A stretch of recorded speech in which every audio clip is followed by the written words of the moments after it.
एक समय की बात है जब बहरमपुर गांव में एक रेलवे स्टेशन हुआ करता था। यूं तो वह रेलवे स्टेशन आम स्टेशन की तरह ही था। वहां पर लोग आते जाते और ट्रेनें आती जाती, लेकिन उस स्टेशन को रोज शाम के साथ सभी लोगों के लिए बंद कर दिया जाता था और वहां पर कोई भी व्यक्ति नहीं रहता था। और वहां पर शाम को 7 के बाद ना कोई ट्रेन आती ना कोई वहां जाता। वह स्टेशन पूरी तरह बंद हो जाता, वहां पर कोई भी नहीं होता, क्योंकि 7 बजे के बाद उस स्टेशन पर कई हादसे होते थे और कई लोगों ने उस स्टेशन को एक भूतिया स्टेशन कहना शुरू कर दिया और वह स्टेशन रात में एक अलग ही स्टेशन बन जाता, जैसे कि वह कोई सालों पुराना स्टेशन है।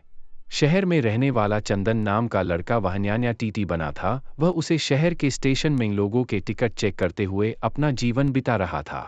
उसे अपना काम कुछ खास पसंद नहीं था और वह बार बार अपने काम में गलत या करता रहता था। उसे ऑफिस के लोग भी ज्यादा पसंद नहीं करते थे। वह लोग ऑफिस का ज्यादातर काम चंदन से ही करवाते थे।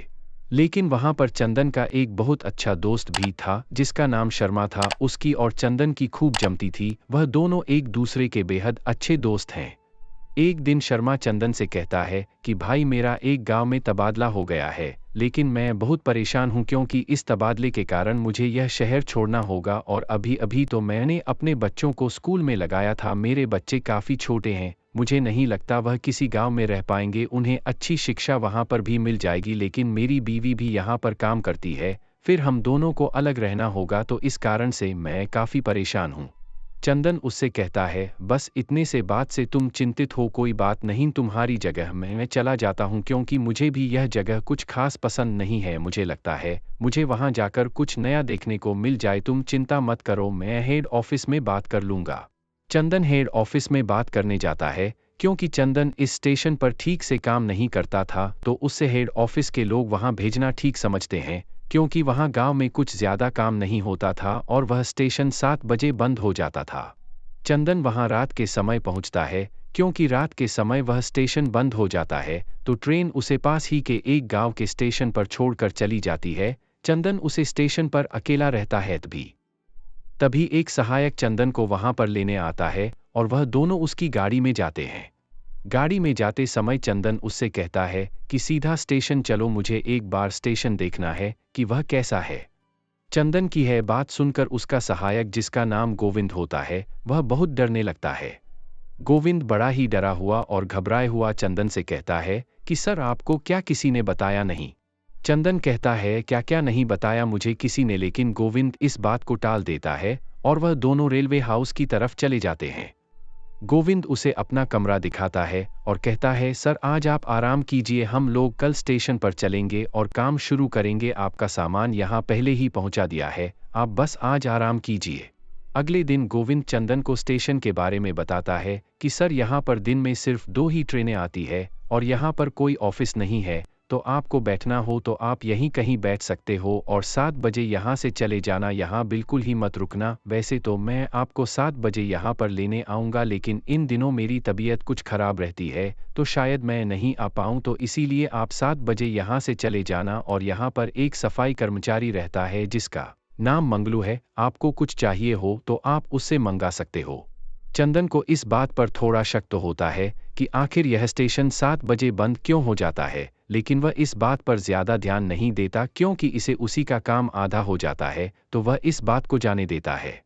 उसे इस स्टेशन पर काम करने में बहुत आनंद आ रहा था क्योंकि उस स्टेशन पर कुछ काम ही नहीं था, बस ट्रेन आती और चली जाती, ज्यादा लोग भी उस स्टेशन पर नहीं आते और ना ही उस स्टेशन पर कोई उतरता, ना ही ज्यादा लोग उस स्टेशन पर सफर करते, तो उसे यह काम में बहुत मजा आ रहा था। इस तरह करते करते काफी दिन बीत गए और अब चंदन का काम ठीक चल रहा था। पर एक दिन क्योंकि स्टेशन पर कोई नहीं था तो चंदन वहां पर सो गया और देखते ही देखते 7 बज गए। लोग उस स्टेशन के आसपास से चले गए, लेकिन चंदन को किसी ने ही नहीं देखा, तो वह 7 बजने के बाद भी वही सोता रहा। तभी उसे कुछ आवाज आती है तो वह उठ जाता है और वह देखता है कि पूरा स्टेशन ही बदल चुका है। वह देखता है कि स्टेशन ऐसा लगता है कि कोई सालों पुराना स्टेशन भूतिया स्टेशन हो और वह बाहर जाने का रास्ता ढूंढता है। वह कई बार इधर उधर घूमता है लेकिन उसे बाहर जाने का रास्ता नहीं मिलता, तो वह थक हार कर वहीं बैठ जाता है। अब उसे उन आवाज़ों से थोड़ा डर लगने लगता है। फिर वह देखता है कि कोई उसकी तरफ आगे बढ़ रहा है तो वह डरने लगता है। तभी वह देखता है कि चंदन ने देखा कि एक बहुत ही डरावना और खौफनाक अजीब से दिखने वाला कुछ उसकी तरफ आ रहा है। चंदन बेहद डर गया और वहां से भागने की कोशिश की। चंदन को भागने का रास्ता नहीं मिल रहा था, वह वापस उसी स्टेशन पर उसी जगह पर आ जा रहा था। चंदन बेहद ही डर गया था कि उसने यह क्या देख लिया। उस अजीब सी दिखने वाली चीज ने चंदन पर हमला कर दिया और चंदन स्टेशन पर बेहोशी की हालत में पड़ा रहा। अगले दिन गोविंद वहां उसे ढूंढता हुआ आया और उसकी हालत देखकर वह भी काफी डर गया। गोविंद उसे तुरंत शहर के एक हॉस्पिटल में लेकर गया और उसका इलाज करवाया। चंदन के होश में आने के बाद चंदन काफी डरा हुआ था, तो गोविंद ने उससे पूछा कि क्या हुआ, आपने वहां पर क्या देखा। तो चंदन ने गोविंद को सारा वाक्य बताए जो उसके साथ उसे वक्त स्टेशन पर हुआ। वह कुछ दिनों बाद ठीक होकर अपने घर वापस आ जाता है और गोविंद उससे कहता है कि सर आप कुछ और दिन आराम कीजिए, स्टेशन में देख लूंगा। लेकिन चंदन अभी भी डर में था। उस दिन जब चंदन अपने घर में सो रहा होता है, तभी उसे अपने कमरे में कोई चीज दिखाई देती है। चंदन को वह चीज काफी धुंधली नजर आती है और देखते ही देखते वह चीज एक औरत में बदल जाती है। वह औरत कुंदन के पास बैठती है और रात भर उससे बातचीत करती रहती है। उससे बात करते हुए सुबह हो जाती है और गोविंद उससे मिलने आता है। तभी वह औरत अचानक से गायब हो जाती है और गोविंद उसे देखकर बहुत डर जाता है और वह चंदन से पूछता है कि वह औरत कौन थी। चंदन उससे कहता है कि वह मेरी दादी माँ थी, मैं उनसे बहुत प्यार करता हूँ, तो वह मुझे देखने आई थी कि मेरी तबीयत ठीक तो है। तभी गोविंद कहता है, सही में आपकी दादी ही थी, मेरे आते ही वह अचानक से गायब क्यों हो गई।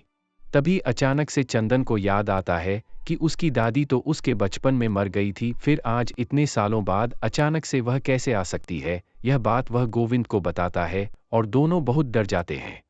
चंदन, मुझे लगता है कि तुम्हारे ऊपर भी उस भूत रोबोट का श्राप लग गया है। चंदन यह बात सुनकर चौंक जाता है और फिर गोविंद उसे सारी बात समझाता है कि जिस स्टेशन में हम काम करते हैं वह स्टेशन पहले आम स्टेशन की तरह एक व्यस्त स्टेशन था। उस स्टेशन पर भी काफी भीड़ रहती थी और काफी लोग वहां पर आते जाते थे। लेकिन गांव में एक पागल साइंटिस्ट रहता था, उसने गांव में काला जादू करना सीख लिया और फिर एक दिन उस साइंटिस्ट ने अपना दिमाग और काले जादू का इस्तेमाल करके एक रोबोट बनाया। उस रोबोट में वह आत्माएं कैद कर लेता था और उसका काम करवाता था। इससे वह कई सारे काम कर सकता था। अपना काम करवाने के बाद वह साइंटिस्ट उन आत्माओं को उस रोबोट में से निकालकर एक डिब्बे में बंद कर लेता था। लेकिन एक दिन वह साइंटिस्ट अपने रोबोट के साथ हमारे स्टेशन पर आया, वह कहीं जा रहा था। तभी ट्रेन आई और वह साइंटिस्ट आगे बढ़ा और उसी के रोबोट ने उसे एक ट्रेन के आगे धक्का मार दिया, जिससे साइंटिस्ट की मौत हो गई। हम लोगों ने जब ट्रेन को पीछे करवा कर साइंटिस्ट को देखा तो वह उसे वक्त मर चुका था और उसका रोबोट जमीन पर पड़ा हुआ था। तभी हमने देखा कि एक आत्मा उस रोबोट में से बाहर निकली और कहीं गायब हो गई। मुझे लगता है कि वह साइंटिस्ट ने उस आत्मा को डिब्बे में बंद करना भूल गया और मौका मिलते ही उस आत्मा ने साइंटिस्ट से बदला लिया। तभी ही हमने यह भी देखा कि उसे साइंटिस्ट के शरीर में से एक आत्मा निकलकर उसे रोबोट में चली गई और कहीं गायब हो गई। जिस वक्त उस साइंटिस्ट की मौत हुई उस वक्त घड़ी में ठीक 7 बजे थे। हमने सोचा कि यह तो एक हादसा था, बस फिर क्या था। लेकिन उस दिन के बाद से ही उस स्टेशन पर 7 के बाद कई सारे हादसे होने लगे। उस स्टेशन का रात में माहौल कुछ और ही होता, ऐसा लगता कि वह एक भूतिया स्टेशन है और कई लोगों ने वहां पर उस भूतिया रोबोट को भी देखा। तभी से लोगों को यह समझ में आ गया कि हो ना हो उस रोबोट में उस पागल साइंटिस्ट के आत्मा चली गई है और वह लोगों को मार रही है। यह चीजें सामने आते ही उस स्टेशन को शाम 7 बजे के बाद बंद करने का फैसला लिया गया। तब से अगर कोई 7 बजे के बाद वहां पर रह जाता है तो पहले तो वह आप ही की तरह घायल मिलता है और फिर वह उसे उसके मरे हुए रिश्तेदार दिखते हैं और वह उसे अपनी जान देने के लिए कहते हैं। कुछ दिनों बाद वह शख्स अपने आप ही आत्महत्या कर लेता है। यही उस भूतिया रोबोट का श्राप है, जो कोई भी उसे देखता है उसके साथ ऐसा ही होता है। बस मैं तो यही कहूँगा कि आप अपना ख्याल रखिए। अभी तक वह भूतिया रोबोट कई सारे लोगों की जान ले चुका है और उसका श्राप हटाने का अभी तक कोई तरीका भी हमें नहीं मिला है। यह बात कहकर गोविंद निराश होकर वहां से चला जाता है। क्योंकि रात हो जाती है तो चंदन भी इस बारे में बिना ज्यादा सोचे सो जाता है। अगले दिन गोविंद देखता है कि चंदन पहले से ही स्टेशन पर खड़ा हुआ है। वह चंदन के पास जाता है और उससे कहता है, अरे तुम यहाँ क्या कर रहे हो, तुम्हें तो आराम करना चाहिए, अभी तुम्हारी तबीयत मुझे ठीक नहीं लग रही। मैं वापस अपने घर जा रहा हूँ, मुझे यहाँ नहीं रहना, मुझे यहाँ बहुत डर लगता है। तभी एक कर्मचारी गोविंद से कहता है, पिछले स्टेशन पर दो ट्रेन आपस में टकरा गई है, तो आज उस स्टेशन पर कोई भी ट्रेन नहीं आने वाली है। तभी वह कर्मचारी भागता हुआ अचानक से गायब हो जाता है और उसका गायब होने का दृश्य केवल चंदन को दिखाई देता है। चंदन यह देखकर बहुत डर जाता है और कांपने लगता है, तो गोविंद उसे फिर से उसके कमरे में छोड़ देता है। अगले दिन गोविंद स्टेशन पर अपना काम संभालता है। वह ट्रेनों को आते जाते देखता है कि सब सुरक्षित तो है ना। 7 बजने में कुछ मिनट रहते हैं, तो वह सोचता है कि अब स्टेशन बंद होने वाला है, तो मैं क्यों ना चंदन से मिलने जाऊं, उसकी तबीयत कैसी है यह देख आता हूं और उसे यह भी बता दूंगा कि कल उसकी ट्रेन कब निकलेगी, ताकि वह इस जगह से सुरक्षित निकल सके।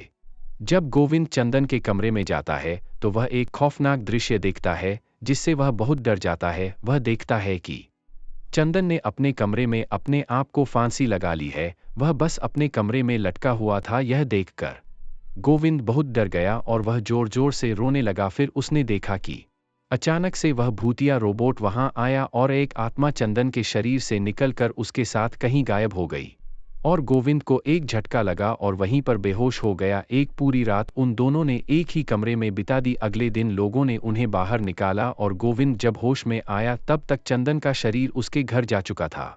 फिर क्या था, कुछ महीनों बाद फिर से उस स्टेशन पर एक नया कर्मचारी को बुलाने के लिए एक चिट्ठी लिखी गई और वह स्टेशन ऐसे ही चलता रहा। उस स्टेशन पर शाम 7 बजे के बाद कोई नहीं जाता और गोविंद अब भी उसी स्टेशन पर काम करता है और अभी भी उसे स्टेशन पर 7 बजे के बाद कई सारे हादसे होते हैं।